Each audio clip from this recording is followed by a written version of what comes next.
자,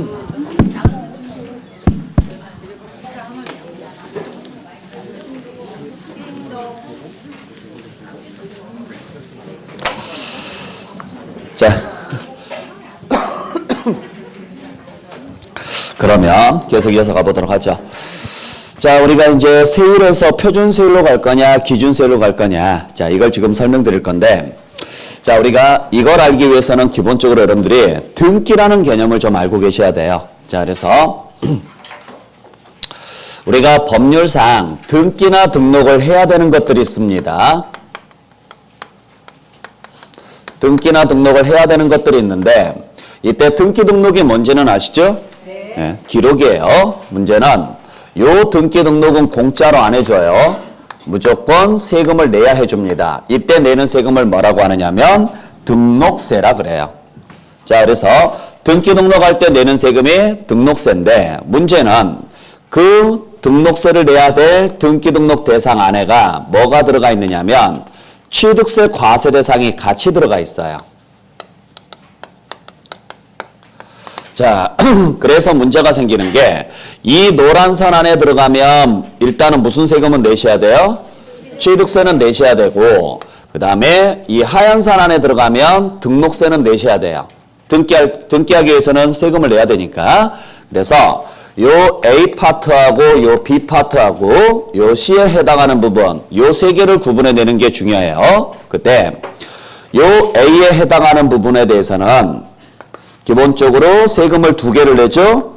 취득세도 내야 되고 뭣도 내야 돼요? 등록세도 내야 돼요. 왜냐면 노란 선 안에도 들어가 있고 하얀 선 안에도 들어가 있으니까. 그에 반해서 요 B에 해당하는 부분에 들어가는 것은 취득세는 내는데 등록세는 안 나오죠. 왜냐면 등기 대상이 아니니까. 근데 요 C에 해당하는 부분은 취득세 과세 대상은 아니니까 취득세는 안 내죠. 대신 등록세는 내셔야 돼요. 요게 옛날 법이에요. 자, 그래서 취득을 했으면 무조건 무슨 세금을 내시고요? 취득세를 내시고, 등기를 할 때는 무조건 무슨 세금을 내요? 등록세를 냈었단 말이에요, 예전에는. 근데 요 A 파트가 문제가 생겼죠. A에 대해서는 항상 세금을 몇 개를 내요? 두 개를 내요. 그러다 보니까 징수권자인 정부 입장에서는 두 번 세금을 걷는 게 불편해요. 자, 채권자는 돈을 한꺼번에 받는 게 좋아요? 나누어서 받는 게 좋아요? 그렇죠. 그러다 보니까 어떻게 할까 고민하다가 그냥 한꺼번에 받자, 그래서 이걸 통합시켰습니다. 그래서 지금은 무슨 세금 하나로 내느냐? 취득세 하나로 내요. 자, 그러다 보니까 나머지 것들도 다 뭘 해야 돼요? 통합을 해야죠? 통합을 해야 되는데 여기는 원래 취득세밖에 없었으니까 지금도 무슨 세금 하나로 내느냐면 취득세 하나로 내고, 여기는 원래 등록세밖에 없었으니까 지금도 등록세로 내는데 명칭이 하나 추가돼서 등록면허세라 그래요. 자, 그래서 현재는 취득세라는 세금하고 등록면허세라는 세금으로 해가지고 현재는 세금을 걷도록 돼 있습니다. 그래서 잘 보신 바와 같이 일단 취득세 과세 대상에 들어가게 되면 그게 등기 대상이든 아니든 상관없이, 등기 대상이든 등기 대상이 아니든 상관없이 이제는 무슨 세금 하나로 내고 끝내라고요? 취득세 하나로 내고 끝내시라는 이야기예요. 아셨죠? 따로 등록세를 낸다 안 낸다? 안 내요. 그래서 취득세하고 등록세 합쳐서 취득세, 그냥 취득세만 내더라도 취득세예요. 그래서 우리가 등기할 때는 원래는 등기하고 싶으면 뭘 내고 등기했으면 되는데, 등록세를 내고 등기했으면 되는데 이제부터는 선택을 하셔야 돼요. 등록면허세를 내고 등기를 할 건지 취득세를 내고 등기를 할 건지를 이제는 선택을 하셔야 돼요. 그러니까 예전에는 나 등기하고 싶어요. 그러면 등록세 하나만 냈으면 돼요. 근데 이제는 뭘 해야 돼요? 선택하시라고요. 그때 선택의 기준이 뭐냐?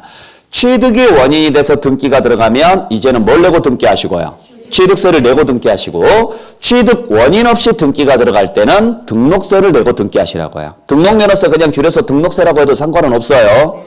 아셨죠? 자, 그러면 우리가 취득할 때 하는 등기가 무슨 등기예요? 소유권 등기죠. 그래서 등기부등본상 소유권을 표시하고 싶으면 이제는 뭘 내고 등기하시고요?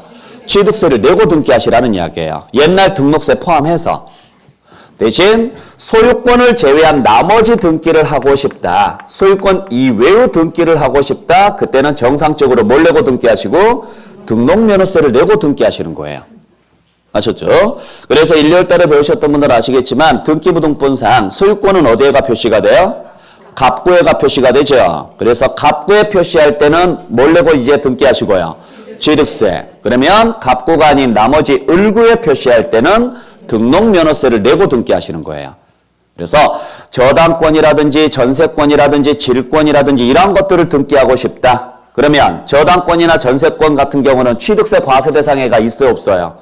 없죠. 취득세 과세 대상의 권리는 광어회밖에 없다고요. 그러니까 광업권, 어업권, 회원권을 제외한 나머지 저당권, 전세권 등을 등기하고 싶다. 그때는 뭘 내고 등기하시는 거예요? 등록면허세를 내고 등기하시는 거고, 소유권은 취득할 때 하는 등기죠. 그래서 소유권에 관한 등기를 할 때는 취득세를 내고 등기하시는 거예요. 그렇게 구분을 좀 해주시면 돼요. 이때 문제가 되는 것은 뭐냐면 취득세가 하나만 있는 게 아니라 하나 더 있다라는 거죠. 등기 대상이 아닌 취득세가 하나 더 있다라는 거예요. 그래서 글자는 같은데 의미는 같아요, 달라요? 달라요. 요걸 구분해내는 게 중요해요. 그랬을 때 옛날에 원래 취득세가 몇 프로였었느냐면 2%였어요. 취득세가.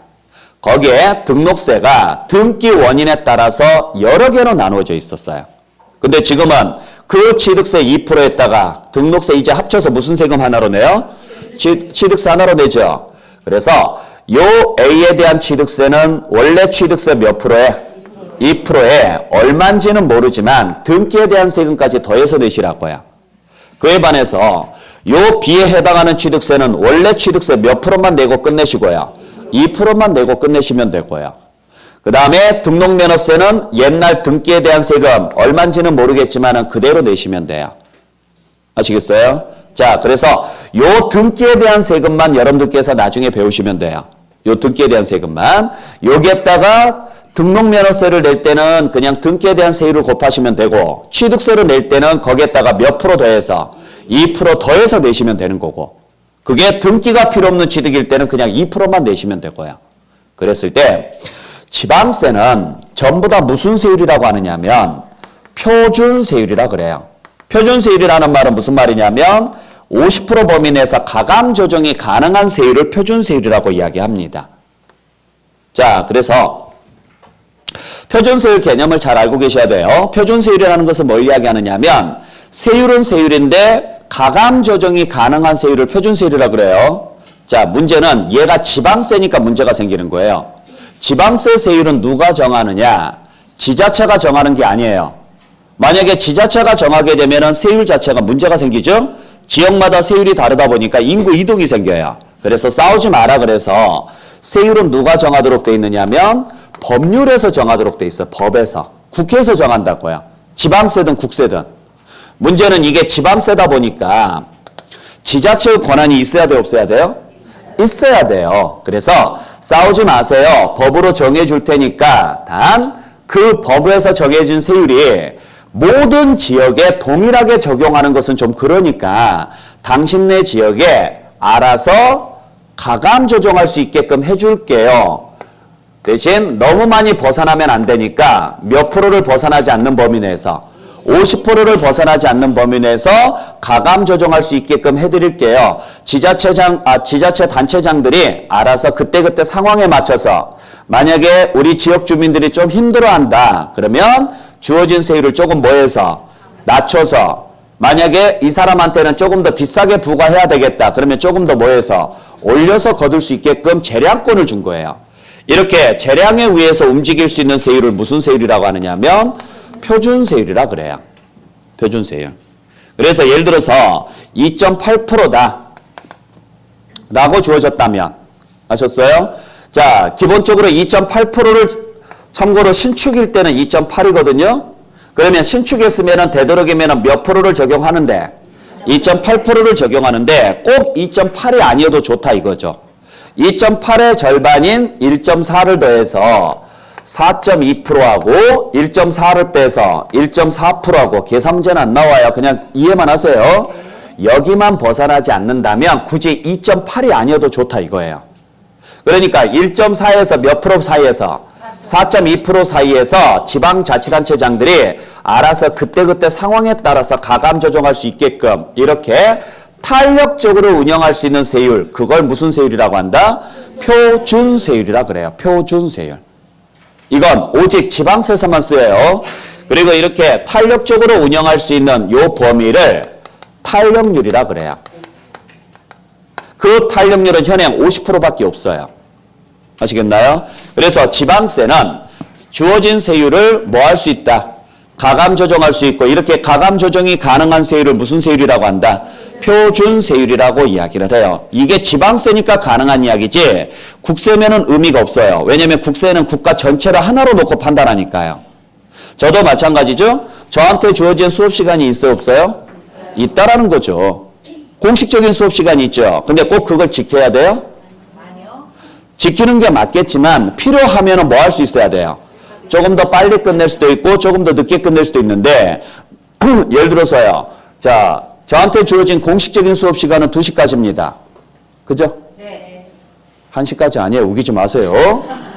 자, 2시까지인데 자, 2시까지인데 제가 11시에 끝내요. 그건 너무했잖아요. 네. 2시까지인데 제가 6시까지 해요. 그건 말이 안 되는 거예요. 그러니까 너무 벗어나면 안 되고 예를 들어서 2시까지다. 그러면 한 30분 정도 제 재량에 의해서 그날 수업 진도에 따라서 여러분들 상태에 따라서 가감 조정할 수 있어야 돼 없어야 돼요? 있어야죠. 그렇게 가능한 세율을 무슨 세율이라고 한다? 표준세율이라고 그래요. 자, 그러면 취득세나 등록면허세 전부 다 지방세니까 다 무슨 구조로 돼 있느냐면 표준세율 구조예요. 주어진 세율은 다 표준세율이에요. 즉 뭐가 가능한 세율이에요? 가감 조정이 가능한 세율이라고 해요. 그러면 취득세도 지방세니까 가감 조정이 가능한 세율을 적용해야 되겠죠. 문제는 세율이 2개가 있다라는 거예요. 그러면 둘 다 가감 조정할 수 있게끔 해줘야 되느냐? 그게 아니라는 거죠. 하나만 들어가요. 자, 그렇다면 어떤 걸 가감 조정할 수 있게끔 해줄까요? 이 문제가 생기거든요. 하나는 등기가 들어가는 취득이고 하나는 등기가 없는 취득이잖아요.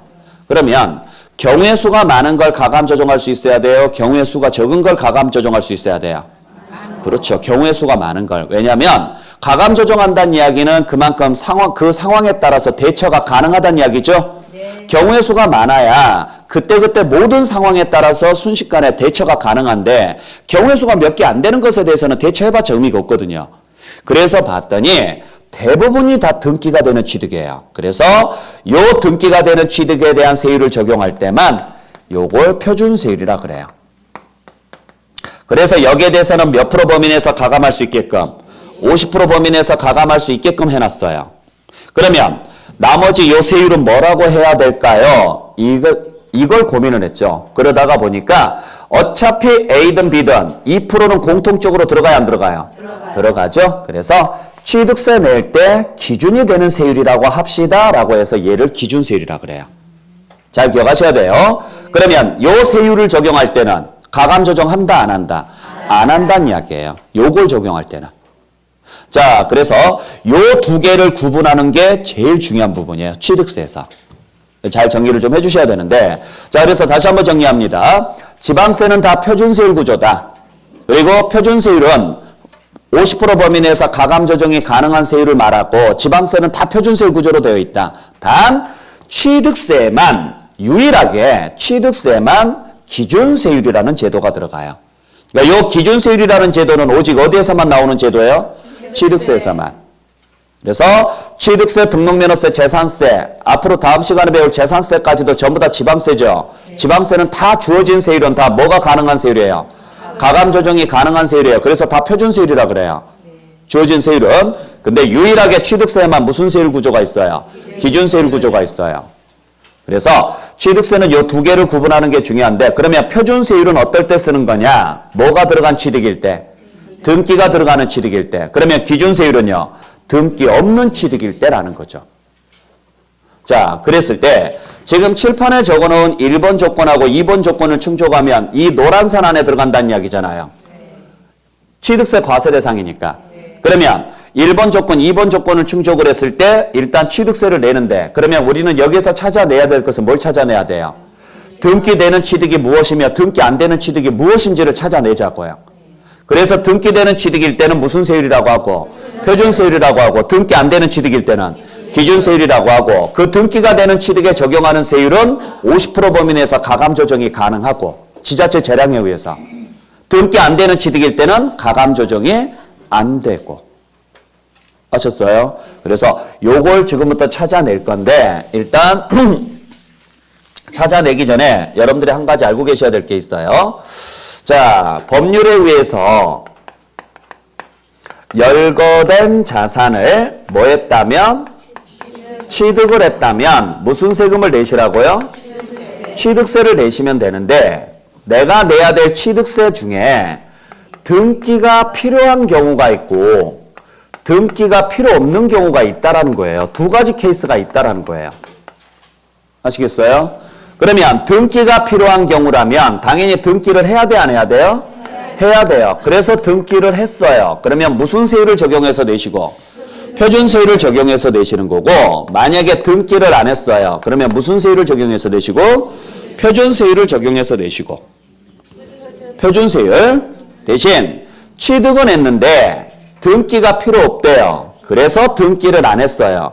요때가 기준세율이고 그러니까 얘하고 헷갈리지 말라는 이야기예요. 자, 중요한 것은 등기를 했냐 안 했냐가 중요한 게 아니라는 거예요. 등기는 누가 하는 거예요? 여러분들이 하는 거예요. 여러분들이 신청을 하는 거라고요. 근데 등기하려면 세금을 내야지만 등기를 해줘요. 꼭 알고 계셔야 돼요. 그러니까 등기는 자판기하고 똑같아요. 커피를 누르고 나서 돈을 넣는 게 아니라 돈을 넣어야지만 커피를 누를 수 있다고요. 커피가 나온다는 이야기예요. 그러면 내가 커피를 먹고 싶으면 먼저 뭐부터 하라고요? 돈부터 넣으라고요. 내가 등기하고 싶으면 뭐부터 하라고요? 세금부터 내라는 이야기예요. 자, 그러면 중요한 것은 등기했냐 안 했냐가 중요한 게 아니라 여기서 중요한 것은 등기가 필요한 거예요? 안 한 거예요? 법률상. 요게 중요한 거라고, 요게. 자, 그래서 항상 판단을 할 때 제일 먼저 판단해야 될 것은 뭐냐면 취득이에요? 아니에요? 이것부터 따져야 돼요. 왜? 취득이면 일단 무슨 세금을 내고? 취득세를 내야 되고 두 번째 판단해야 될 것은 등기가 필요해요? 안 해요? 요걸 따지는 거예요. 이건 따지지 말고. 자, 그래서 일단 무엇은 했어요? 취득을 했으니까 몇 프로는 내시라고요?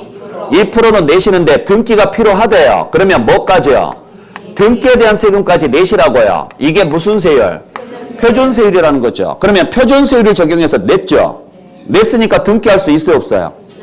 그 다음부터 하든지 말든지 그건 알아서 하시라고요. 무슨 말인지 아셨어요? 네. 자, 지자체 입장에서는 여러분들이 등기를 하든지 안 하든지 관심 있다, 없다? 없다고요. 그게 중요한 게 아니라 법률상 등기 대상이 되면 돈을 받겠다 이 소리예요. 받고 뭐 할 수 있게끔? 등기할 수 있게끔. 그 다음부터 하든지 말든지. 그러니까 식당에 가서 밥을 시켰으면 밥값 내라고요. 먹든지 말든지 그건 당신 알아서 할 일이고. 밥을 먹는데 절반만 먹었어요. 그러면 절반값만 계산해요? 아니요. 그건 아니잖아요. 밥을 시켰어요. 나왔어요. 근데 급한 일이 있어서 가야 되는데 한 숟갈도 안 뜨고 그러면 안 내고 가요? 네. 아니라고요. 중요한 것은 밥을 시켰으면 밥값 다 내라고요. 그 다음부터 먹든지 안 먹든지 그건 당신 알아서 할 문제고요. 그러니까 꼭 시험제 나올 때 이걸 같이 내요. 뭐 하지 않았다고. 그러니까 문제에서는 취득은 했는데 등기하지 않았다 이렇게 문제를 내요. 취득세 낸다 안 낸다? 낸다고요. 그래서 취득세는 뭐에 관계없이 내느냐? 등기에 관계없이 내는 거예요. 등기에 관계없이. 그래서 등기는 아무 의미가 없어요. 중요한 것은요. 진짜 취득이 아니에요. 요걸 따지는 거예요. 그래서 취득이면 무조건 무슨 세금 내라고요? 취득세는 내고 그 다음에 이제 세율을 판단할 때는 요걸 보라고요. 등기가 되는 건지 안 되는 건지. 그래서 등기부에 표시가 되는 거라면 다 세금 내십시오. 아셨죠? 그 다음부터 하든지 말든지 그건 알아서 하시는 거고. 자, 근데 취득했죠? 몇 프로 내시라고요?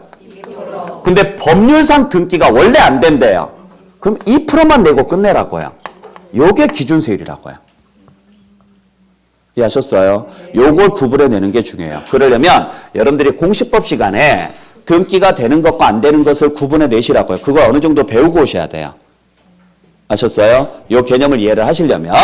그리고 참고로 이 경우가 미등기예요. 이 경우는 미등기라고 안 해요. 꼭 기억하셔야 돼요. 그러니까 미등기라는 것은 뭘 이야기하느냐? 등기를 할 수 있는데 안 하는 게 미등기지. 할 수 없어서 못 하는 것은 미등기가 아니에요.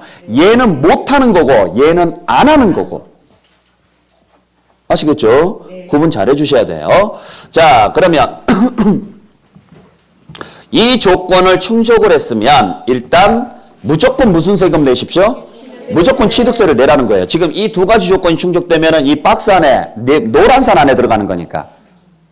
아셨어요? 자, 그랬을 때 여기에 있는 부동산 등을 무슨 취득했다면? 사실상 취득했다면 나한테는 처음이다. 처음이니까 뭘 해야 돼요? 소유권 등기를 해야죠. 일단 취득은 맞으니까 취득세는 내라고요. 내는데 무엇을 해야 돼요? 소유권 등기. 내 이름으로 안 돼 있었단 말이에요. 그러니까 내 이름으로 뭐 해야 돼요? 등기하라고요. 그래서 원시 취득일 때는 소유권 무슨 등기? 보존 등기를 하는 거고, 승계 취득이면 소유권 이전 등기를 해야 돼요. 법률상. 하려면 얼마에 대해서? 취득 당시 가액에 대해서 무슨 세율을 곱해서? 그렇죠. 그래서 대부분은 다 표준세율이에요. 그래서 대부분은 표준세율이다. 이게 원칙이라고 해요. 그러면 여러분들이 알아야 될 것은 뭘 알아야 돼요? 그렇다면 취득은 했는데, 그래서 무슨 세금은 내야 되는데?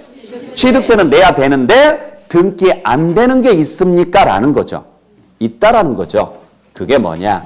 요 시설이죠, 시설. 그래서 아까 수영장, 스케이트장, 골프 연습장, 그죠? 유원지에 5개 오락시설 같은 경우를 뭐 했다면?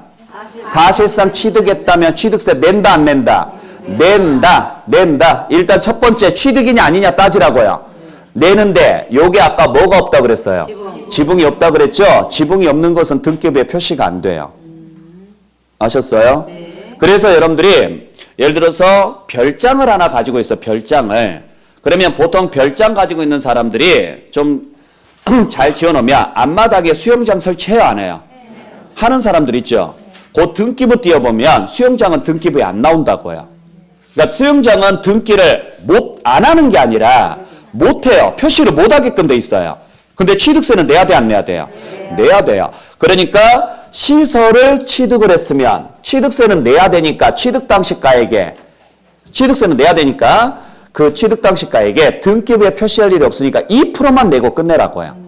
그래서 무슨 세율을 적용한다? 기준세율만을 적용하는 거예요.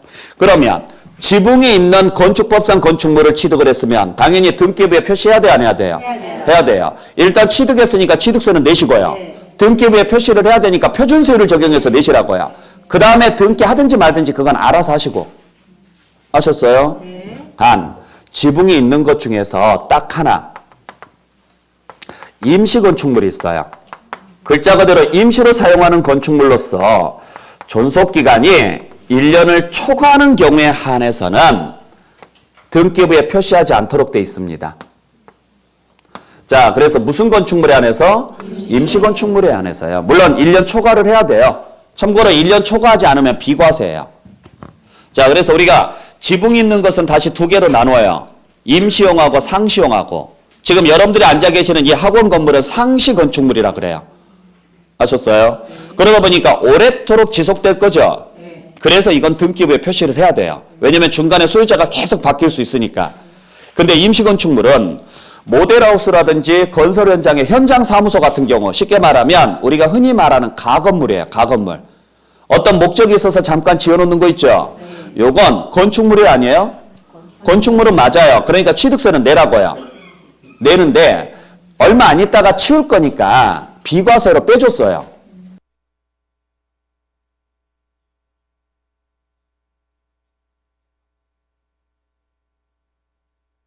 그게 가장 대표적인 케이스예요. 또는 모델하우스 같은 경우 요즘은 한 3, 4개월 지나서 철거 안 해요. 그냥 계속 놔둬요. 이러한 것들은 취득세 내라고요. 내는데 따로 등기는 안 해도 돼요. 이거 임시용은요. 그래서 몇 프로만 내고 끝내시라고요. 2%만 내고 끝내십시오. 이런 구조예요. 자, 그래서 건축물 중에서는 딱 두 개. 지붕이 있는 것 중에서는 임시건축물에 한해서만, 지붕이 없는 시설하고 요 두 개만 무슨 세율을 적용하고? 기준세율. 자, 기준세율을 적용한다는 이야기는 취득세를 낸다, 안 낸다? 낸다. 내는데 기준세율을 적용하라고 거야. 이해하셨죠? 자, 그 다음에 토지는 등기부에 표시가 돼야 안 돼요? 당연히 되죠. 그러니까 얘는 무조건 표준세율이에요. 표준세율인데 토지 중에서 딱 하나 지목이 묘지인 토지에 한해서만 기준세율을 적용합니다. 그냥 그렇게만 알고 계세요. 자, 그래서 요 세 개 기억을 좀 해주셔야 돼요. 부동산 등을 무슨 취득했으면 사실상 취득했으면 그 취득 당시가에게 표준세율을 곱해서 계산하는 게 원칙이다. 단 딱 세 개. 토지 중에서는 묘지, 건물 중에서는 지붕이 없는 시설하고 지붕이 있는 것 중에서 임시건축물에 한해서만 취득세를 내긴 내는데 2%만 내고 끝내십시오. 그래서 얘들만 기준세율이에요. 요 세 개를 꼭 기억하시라고요. 자, 그러면 이 경우를 제외한 나머지는 다 무슨 세율을 적용해서 내시라고요? 표준세율을 적용해서 내시고, 자, 이제 세금 냈죠? 등기에 대한 세금까지 냈죠? 등기 할 거예요, 안 할 거예요? 여러분들 같으면 하겠어요, 안 하겠어요? 돈 냈으니까 하겠죠. 안 그래요? 밥을 시켰는데 돈 냈다고요. 억지로라도 먹고 올 거 아니에요. 대부분은 하겠죠? 보유 중에는 더 이상 등기할 일 있어요, 없어요? 없죠. 그러니까 여러분들이 아파트를 사시면 언제 등기하세요? 처음 살 때 등기하죠? 보유할 때 등기한 적 있어요, 없어요? 그래서 보유 중에는 등기할 일이 없으니까 그냥 2%만 내고 끝내라고요. 보유 중이니까. 자, 보유예요. 보유. 쉽게 말해서 보유니까 소유권이 바뀌어요, 안 바뀌어요? 안 바뀌어요. 그러니까 소유권 등기는 할 일이 없어요. 두 번째는 권리예요, 아니에요? 아니에요. 그러니까 을구에도 표시될 게 없어요. 그러니까 더 이상 등기부에는 표시할 일이 없다고요. 없는데 취득세를 낸다, 안 낸다? 내야 된다고요. 지금 여기는 다 취득으로 보는 행위니까. 취득세는 내되 등기부에 표시할 일이 없다고요. 그래서 몇 프로만 내고 끝내시라고요. 2%만 내고 끝내시면 되는데 딱 하나. 건축하고 개수로 인한 취득으로서 면적이 증가됐을 때 한해서만 표준세율을 적용을 해야 돼요. 표준세율을 적용한다는 이야기는 바꿔서 말하면 등기부에 표시할 게 있단 소리예요. 뭐냐? 요 두 개는 공통점이 다 면적이 늘어난다는 거예요. 면적이 늘어나면 표제부에 표시를 해야 돼요. 이걸 변경등기라 그래요. 표제부. 아시죠? 그래서 표제부에 다시 표시를 해야 되니까 어쩔 수 없이 무슨 세율을 적용해서 내시라고요? 표준세율을. 등기에 대한 세금까지 더해서 내시라고요. 그러면 이걸 제외한 나머지 개수로 인한 취득으로서 뭐가 없거나 면적 증가가 없는 경우, 그 다음에 지목 변경이나 종류 변경으로 인해서 뭐가 된 경우, 가액만 증가되는 경우, 이 경우는 더 이상 면적 증가가 없잖아요. 그러니까 더 이상 등기부에 표시할 일이 없어요. 그래서 얘들은 기준세율인 거예요. 그러니까 이거하고 차이점은 면적이 늘어났느냐 안 늘어났느냐 이 문제예요. 면적이 증가됐으면 다시 등기부에 표시를 해야 되니까 무슨 세율을 적용해서 내시고 표준세율을 적용해서 내시고 면적이 증가하지 않았으면 더 이상 등기부에 표시할 게 없으니까 2%만 내고 끝내시라고요. 그리고 과점주주는 글자 그대로 주식이거든요. 주식은 등기부에 표시가 돼야 안 돼요. 안 되니까 얘는 기준세율이고 2%만 적용해서 내시는 거고 좀 이따 다시 한번 정리할 거예요. 얘는요. 아셨어요? 그래서 여기까지가 여러분들께서 보셔야 될 취득세 전체 구조예요. 특히 이 중에서 여러분들이 꼭 주의를 좀 해주셔야 될 게 뭐냐면 요 개수 부분은 꼭 좀 주의를 좀 하셔야 돼요. 개념을 잘 잡으셔야 돼요. 개수는. 그러니까 개수 문제가 나오면 항상 두 개가 주어져요. 면적이 증가했다 안 했다 이 두 개가 주어져요. 자, 개수라는 것은 쉽게 말하면 뜯어 고치는 거나 아니면 필요한 시설을 설치하는 걸 말하거든요. 그냥 승강기 설치를 하거나 리모델링을 생각하시면 돼요.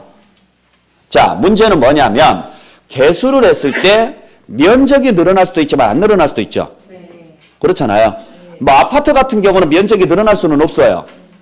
외벽을 늘릴 수가 없으니까. 근데 단독주택 같은 경우는 집을 지어놓고 보니까 화장실이 너무 좁아요. 욕실이 너무 좁아요. 그걸 수리를 하면서 위에 벽을 좀 늘려가지고 욕조를 좀 큰 걸 넣어요. 이럴 수 있어요, 없어요? 있다고요. 그러면서 뭐가 늘어나요? 면적이 늘어날 수도 있다는 이야기예요. 자, 그랬을 때 면적이 늘어나면 취득이다 아니다. 근데 면적이 늘어나지 않으면 취득이다 아니다. 취득이라고요. 그래서 헷갈리지 마시라고요. 자, 제가 분명히 말씀드렸어요. 과세는 면적을 보고 과세하는 게 아니라고요. 가액을요, 가액. 그래서 면적이 늘어나든 안 늘어나든 그건 중요한 게 아니에요. 자, 그래서 시험제 나왔을 때 과세가 됩니까 안 됩니까? 이 문제가 나오잖아요. 면적 보지도 마시라고요. 무조건 개수는 과세가 돼요. 개수는. 아셨어요? 개수는 사람으로 따지면은요, 보약이에요, 보약. 여러분들이 보약을 왜 먹어요? 보약을 왜 드세요?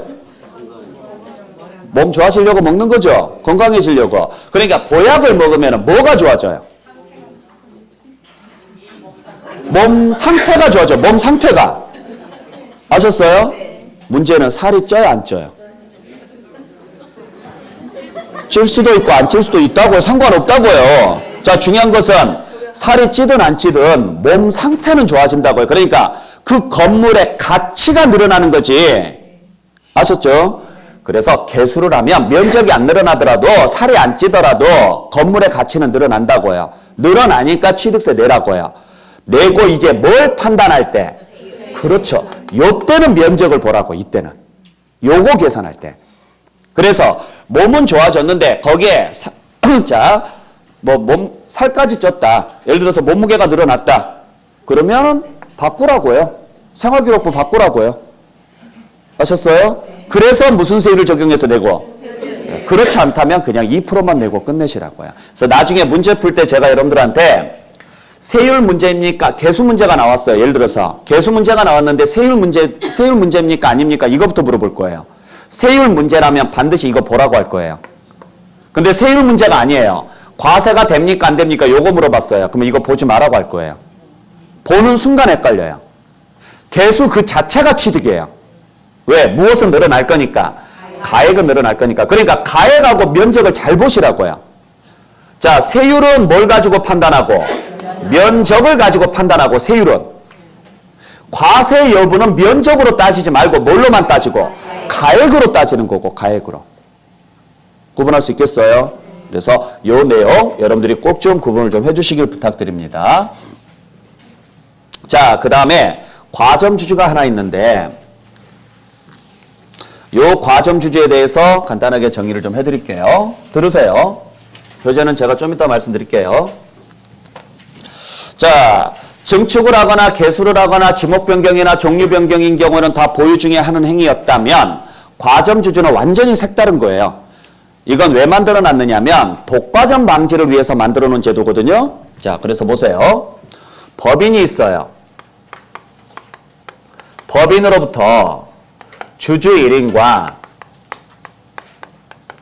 그와 특수관계 있는 사람들이, 특수관계인이라면 그냥 가족이나 친인척을 생각하시면 돼요. 이 사람들이 뭘 사가지고 오느냐? 법인으로부터 주식을 사가지고 와요.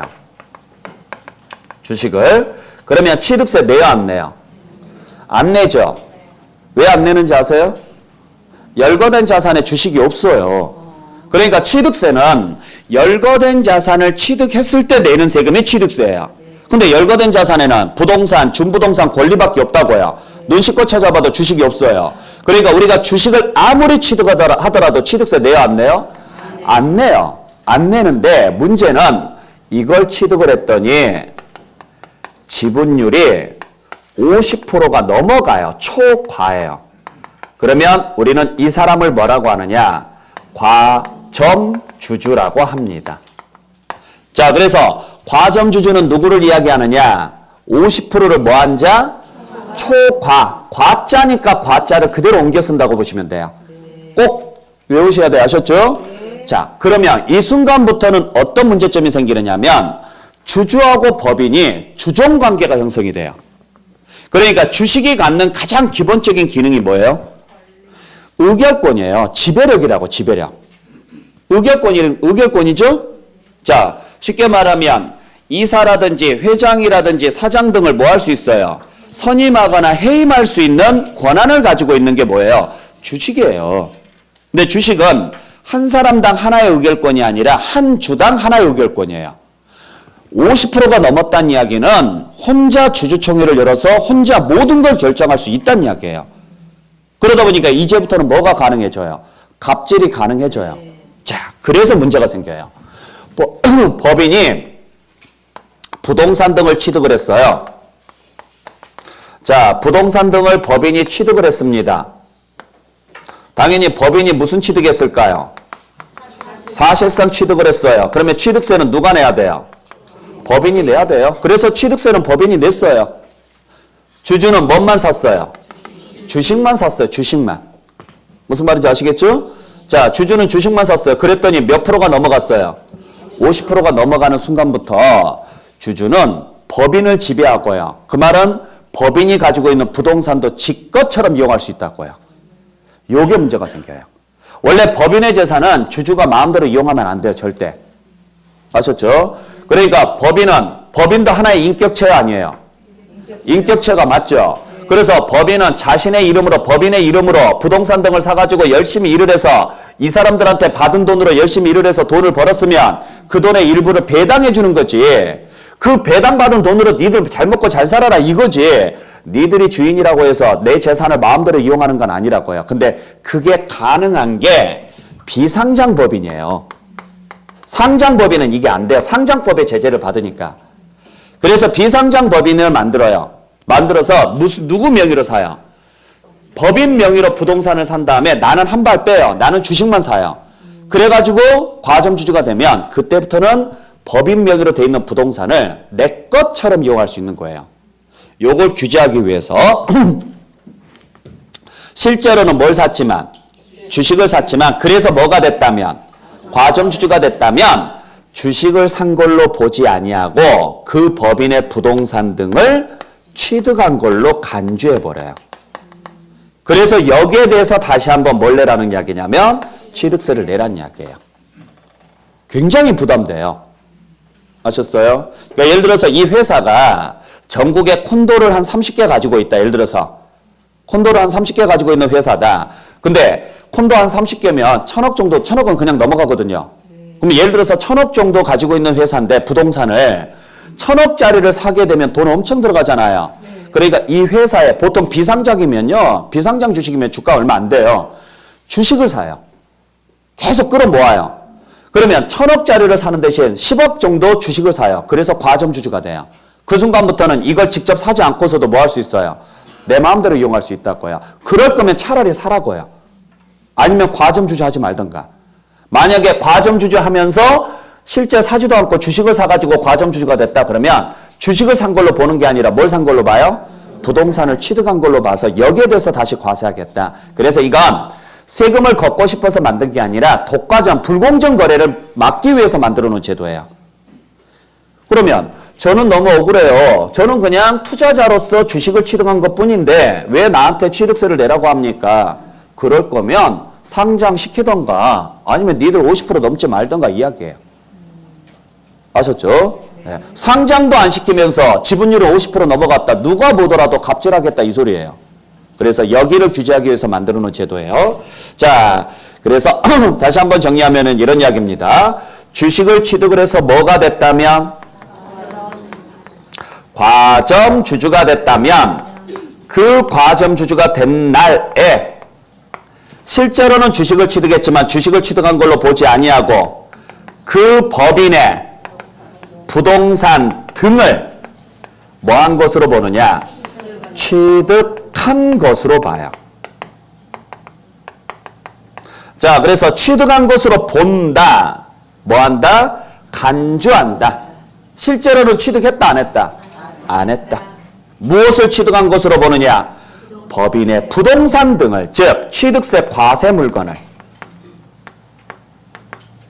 그것도 언제? 과점주주가 된 날에, 즉 주식을 취득해서 몇 프로가 된 날에? 50%가 넘어간 날에.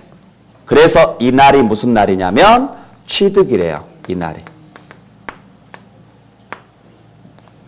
아셨어요? 그러니까 보통 매매면 매매 같은 경우는 언제가 취득이래요? 상식적으로 한번 생각해 보세요. 매매로 사면은 언제가 취득일일까요?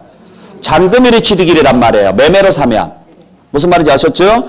이건 매매로 산 게 아니라 실제로는 주식만 산 거잖아요. 그래서 이건 잔금일이 아니라 주식을 사서 뭐가 된 날에? 과점주주가 된 날에 주식을 산 걸로 보는 게 아니라 얘를 산 걸로 봤으니까 그 과점주주가 된 날이 취득일이라고요. 그날에 뭘 취득한 걸로 보느냐? 법인의 재산, 그 중에서도 취득세 과세물건, 즉 부동산, 준부동산 권리에 한해서만 그걸 뭐 한 것으로 본다? 취득한 것으로 본다. 그러면 취득한 것으로 봤으니까 취득세 내야죠. 그때 세금을 어떻게 계산하느냐? 과세표준에다가 세율을 곱해서 계산한다고요. 그래서 세액을 계산을 해서 내면 되죠. 그때 얼마에 대해서 과세합니까? 자, 뭘 취득한 걸로 봤어요? 그래서 그 법인의 부동산 등 법인의 그 부동산 등 가액만큼 취득한 걸로 보는데 그걸 다 취득한 걸로 보는 게 아니라 내가 행사할 수 있는 지분율만큼만. 아셨어요? 네, 요만큼만. 그래서 내가 60%였다. 그러면은 내가 독점할 수 있는 권한이 60%잖아요. 그 60%만큼만. 그 법인이 가지고 있는 부동산 등가액이 1,000억이다. 그러면 1,000억의 60%에 600억만큼 취득한 걸로 보겠다 이거예요. 다 취득한 걸로 보는 게 아니라. 그리고 진짜 부동산 취득했어요? 아니죠. 그러니까 등기할 일은 없죠. 없으니까 2%만 적용해서 끝내고요. 그래서 이게 기준세율인 거예요. 왜 기준세율인지 아시겠죠? 네. 이해를 하시라는 이야기예요. 이해를.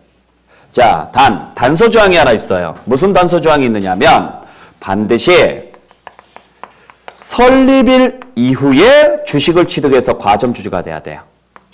언제? 설립일 이후에. 그 말은 무슨 말이냐면 설립 시에 주식을 취득해서 과점주주가 됐으면 그때는 과점주주가 되더라도 납세문은 없어요. 무슨 이야기냐? 오픈 멤버, 즉 창립 멤버는 건들지 않겠다 이야기예요. 그러니까 처음부터 같이 고생했으면 과점주주였어도 신경 안 쓸게요. 뭐라 안 할게요. 아셨어요? 문제는 처음에는 그냥 옆에서요. 곁눈질로 쳐다만 보고 있다가 참여하지 않고 쳐다만 보고 있다가 회사가 좀 괜찮은 것 같네? 그러면 뒤늦게 주식을 끌어모아요.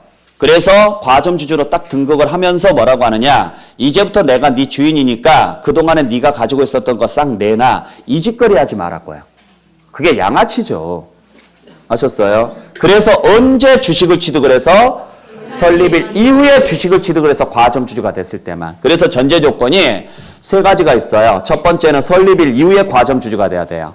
두 번째는 비상장 법인에 대해서 과점주주가 돼야 되고 세 번째는 무슨 행위가 있어야 돼요? 취득행위가 있었어야 돼요. 왜냐하면 지금 여러분들이 배우시는 게 취득세니까. 그래서 뭐가 됐다면? 과점주주가 됐다면 그때는 납세무가 있다라는 거죠. 그러면 반대로 설립 때 주식을 취득을 해서 과점주주가 되면 납세무가 있다 없다? 없어요. 두 번째, 상장 법인에 대해서 주식을 취득을 해서 과점주주가 되면 납세무 없어요. 세 번째, 취득행위 없이 과점주주가 되면 납세무가 없어요. 이걸 보통 감자라고 하는데 먹는 거 아니에요. 오해하지 마세요. 뭔지 아시죠? 자본금을 줄이는 걸 감자라 그래요. 네, 자본금을 늘리는 걸 증자라 그러고, 그러니까 감자의 반도는 증자죠.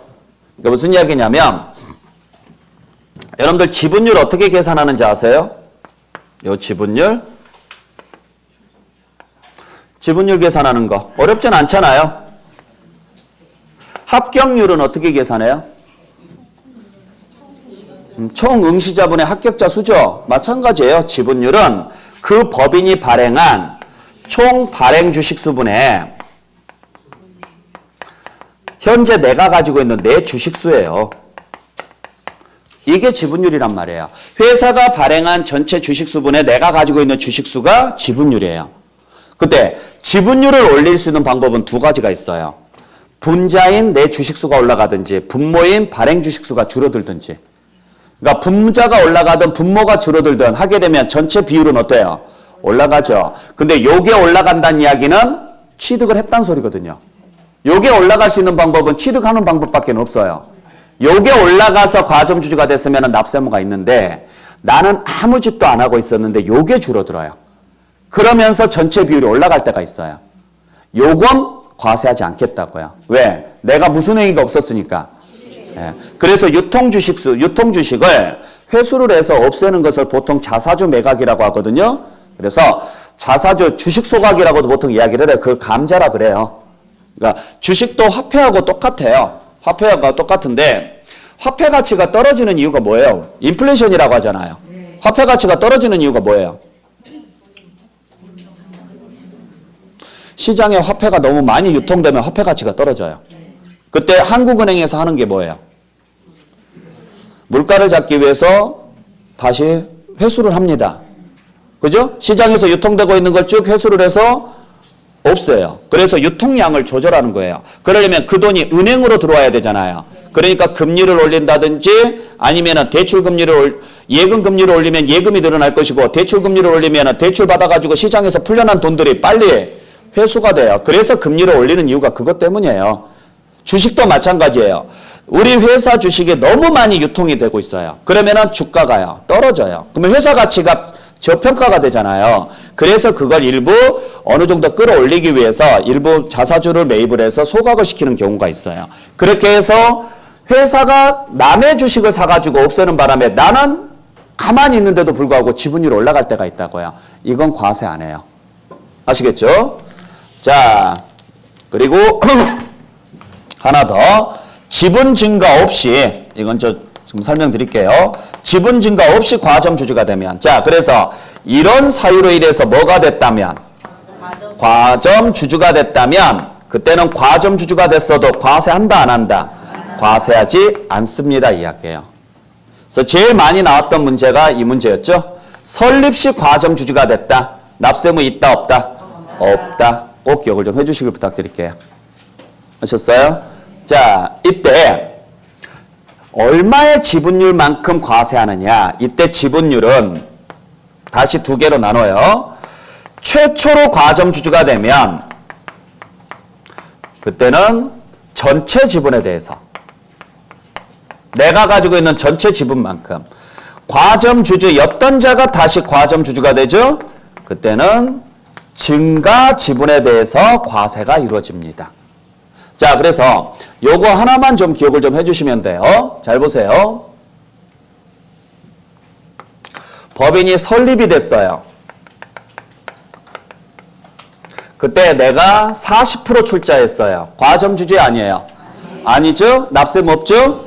이후에 20%를 더 샀어요. 그래서 몇 프로가 됐느냐? 60%가 됐어요. 과점 주주 아니에요? 과점 주주 맞잖아요. 50% 넘었으니까. 요때부터 납세무가 있어요. 얼마에 대해서 납세무가 있느냐? 60%에 대해서.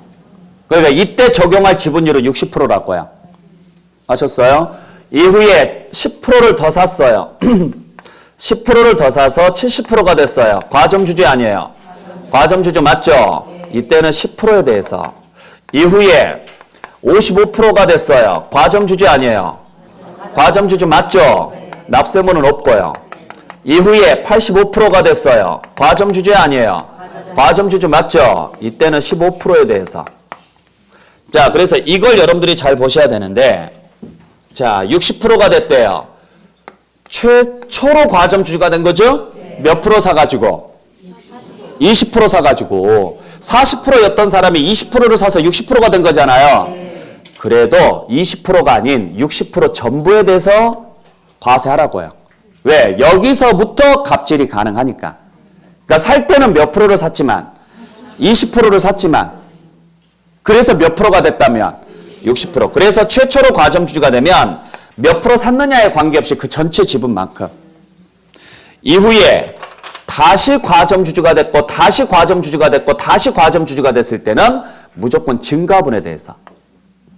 증가하지 않으면 납세무는 없다고요. 그래서 아무리 과점주주가 되더라도 지분 증가가 없으면 납세무는 없다고요.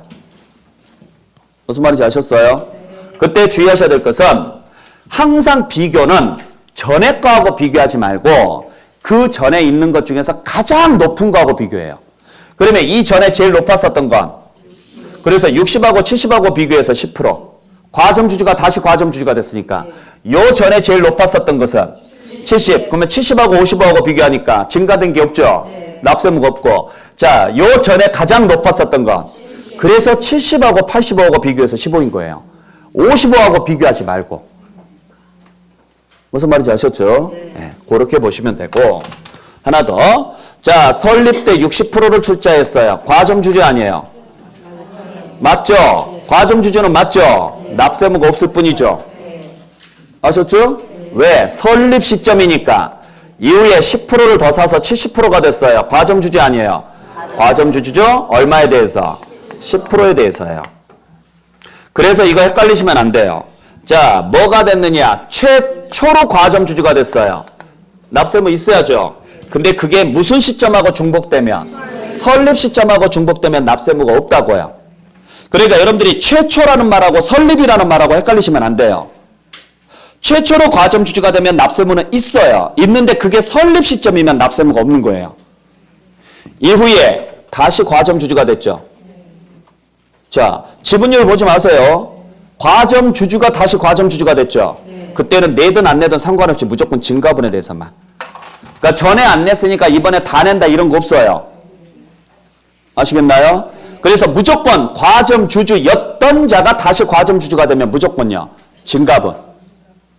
최초로 과점주주가 됐을 때는 그 전체. 단 그게 설립 시점이면 납세무가 없고. 이런 식으로 가시라고요. 이후에 40%가 됐어요. 과점주주 아니에요. 납세무 당연히 없죠. 이후에 80%가 됐어요. 과점주주 아니에요. 몇 프로에 대해서? 그래요. 10%에 대해서. 자, 80%가 된 시점을 기준으로 해서 이전에 과점주주였던 적이 있었어요? 없었어요? 있었고 그 중에 제일 높은 게 70이었고 70에 80이 됐으니까 증가분이 10에 대해서만 이렇게 가는 거예요. 구분해 주시길 부탁드릴게요. 아셨죠? 그래서 이것만 여러분들이 잘 알고 계시면 문제 푸는 데는 거의 지장 없어요. 이게 다예요. 자, 그러면 하나 더. 50%만 안 넘으면 납세무는 없죠. 그래서 방법을 선택한 게 내가 40%를 가지고 내 배우자 명의로 20%를 사는 거예요. 곶단 짓거리 할까 봐 배우자 특수관계인 포함해서. 그래 포함해서요. 아셨죠? 그때 작년에 나왔던 문제가 뭐였느냐. 이 사람들 사이에 주식 거래가 있었어요. 이 사람들 사이에. 근데 요 전체 지분율은 변함이 없어요. 납세무 있다 없다? 있다. 없다고요. 없다? 우리는 이 전체로 판단하는 거지. 그러니까 자 40, 20이었던 사람들이 30, 30으로 바뀐 거예요. 그러니까 이쪽에서 10%를 이쪽으로 넘겼다고요. 전체는 비율이 변한 거 없죠. 여러분들 요 비율은 전체 비율로 따지는 거지 개인 비율로 따지는 게 아니라고요. 그러니까 그 과점주주 내부에서 거래가 이루어졌어도 전체 지분 비율이 변하지 않으면 적용할 비율은 지금 제가 여기에 적어놓은 것은 요 1인의 지분율을 적는 게 아니라고요. 특수관계인 포함해서 전체 비율을 적는다고요. 그러니까 60이 자 예를 들어서 지금 60%였던 과점주주가 다시 60%가 됐어요. 납세무는요? 없는 거예요. 근데 내부적으로는 움직였어요. 그건 의미 없다고요. 무슨 말인지 아셨죠? 그러니까 집단 내부에서 주주가 움직인다고 하더라도 전체 지분율에 변함이 없으면 납세무는 당연히 없는 거예요. 그건. 꼭 기억하시기 바랍니다. 그리고 과점주주는 한 명이다, 여러 명이다. 여러 명일 수 있죠. 여러 명일 수 있잖아요. 여러 명이면 그 중에 누가 납세무를 지느냐? 연대해서 책임을 집니다. 다 같이 책임지라고요. 아셨어요? 네. 자, 그래서 여기까지 여러분들이 보시면 되는데, 자, 교재 보시면 94페이지에 와보세요.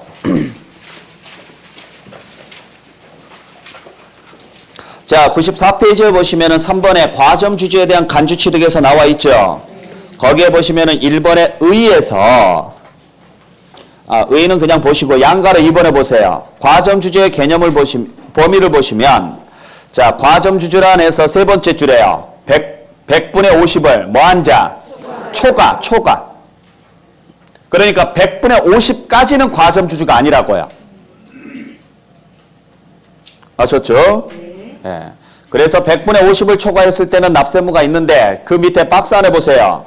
과점주주 집단 내부에서 주식이 이전되었으나 과점주주 집단이 소유한 총 주식의 비율에 변동이 없다면, 방금 제가 말씀드렸죠? 네. 내부적으로는 움직였는데 전체 비율에 변함이 없다면 과세 대상은 없다고요. 과세 대상이 될 수 없다고요. 이게 판례 문제거든요. 이게 작년에 나왔던 문제예요. 자, 그러면 세 번째 과세 요건을 보죠. 첫 번째, 언제 과점주주가 돼야 된다고요? 설립일 이후에. 그러면 설립 시점에 주식을 취득해서 과점주주가 됐으면 취득이다 아니다? 아니다. 취득으로 보지 아니한다. 이 말은 과세하지 않겠다.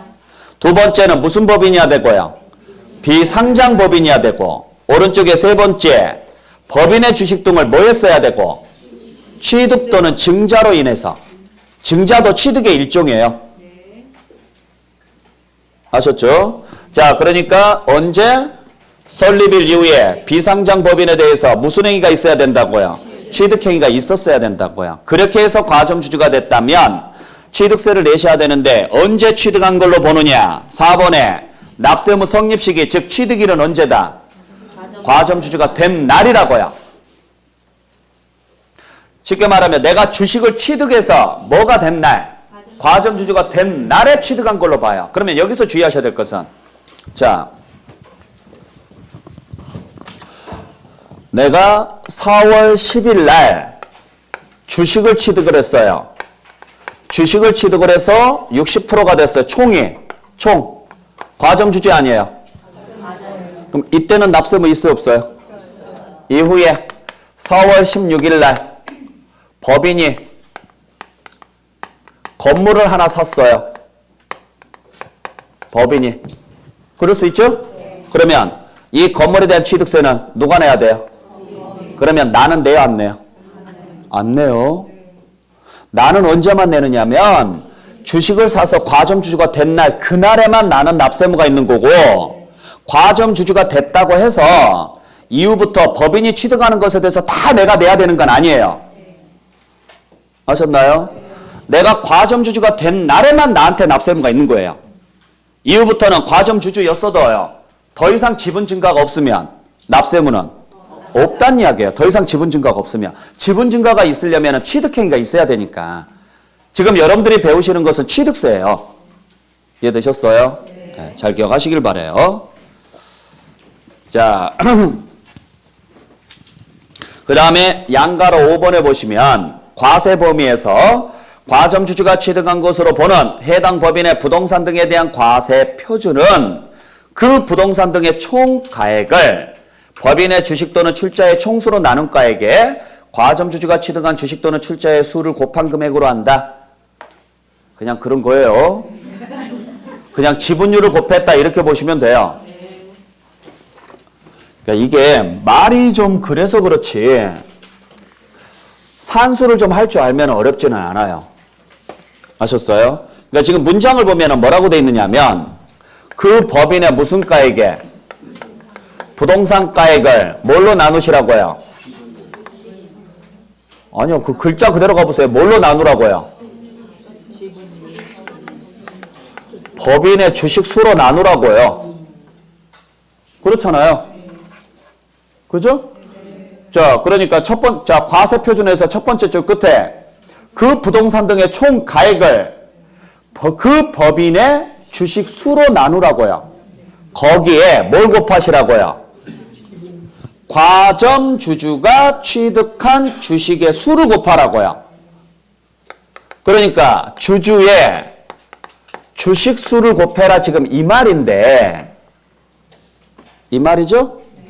요걸 바꿔서 말하면 요게 뭐예요? 요게. 그래요. 요게 지분율이라고 이게. 아시겠어요? 그래서 결국에는 부동산 가액에다가 뭘 곱한 거하고 똑같아요. 지분율을 곱하는 거하고 똑같아요.